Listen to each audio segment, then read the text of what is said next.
The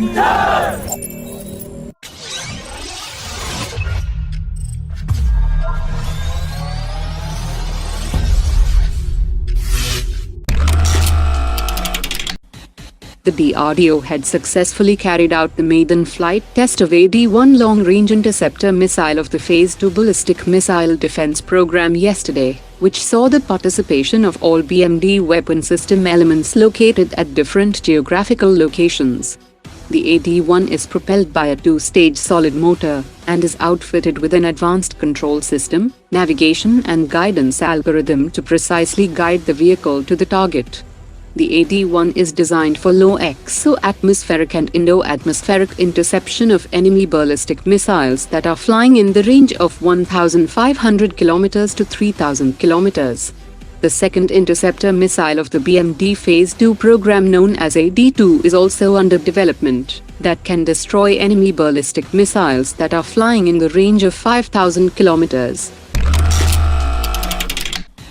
India's Larsen & Toubro has signed an export contract to deliver 40mm naval gun systems to the Indonesian Navy.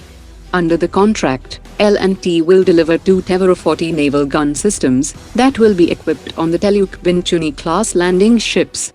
L&T has also partnered with Indonesian defense firm BTI Defense Technologies that will provide after-sales service for the naval guns. The Teevra40 is based on the Shudasan close-in weapon system, and it has an effective range of about 3.5 km for surface targets and 4.5 km for aerial targets.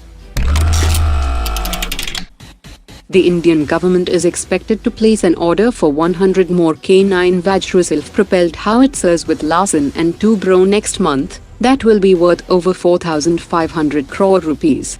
The deliveries will start from 2023, and the delivery of 100 units is projected to be completed by 2025, after which the Army will place another follow-on order for 100 more K9 Vajra howitzers.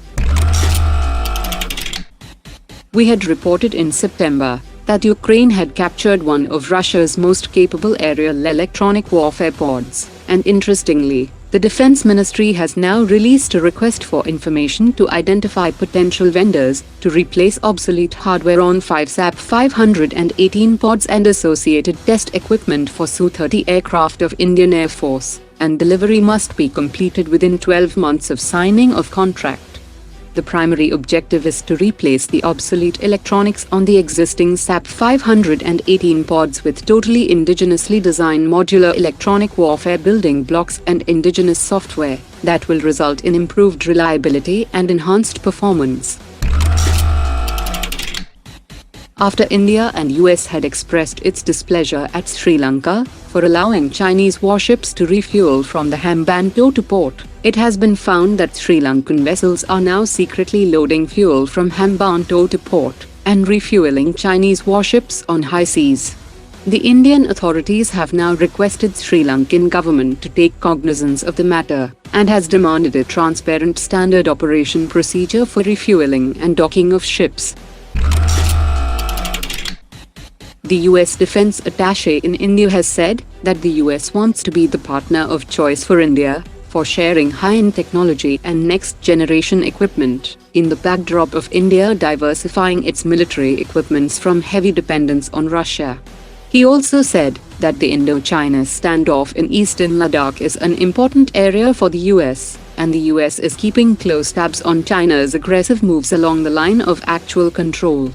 He also added that the US-India Defense Technology Trade Initiative held good meetings this year, and the next step is co-development and co-production of military hardware.